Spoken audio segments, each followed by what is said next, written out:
વડોદરાના વાઘોડિયા જીઆઈડીસી વિસ્તારમાંથી એક મોટા અકસ્માતના સમાચાર સામે આવ્યા છે।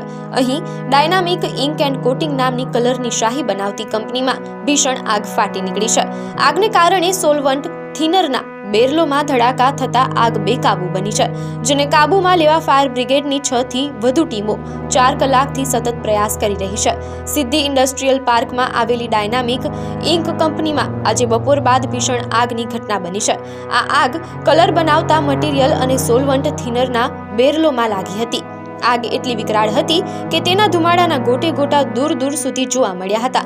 સોલવન્ટ બેરલોમાં વારંવાર બ્લાસ્ટ થવાને કારણે આગ પર કાબુ મેળવવું મુશ્કેલ બન્યું હતું।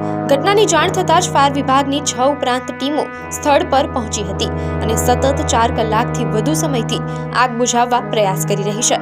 આ ભીષણ આગમાં કંપનીનો શેડ અને મટીરીયલ બળીને ખાક થઈ ગયું છે। જો કે રાહતની વાત એ છે કે જે સમયે આગ લાગી ત્યારે 2 જેટલા લોકો કામ કરી રહ્યા હતા, પરંતુ સમયસર બહાર નીકળી જતા કોઈ જાનહાનિ થઈ નથી।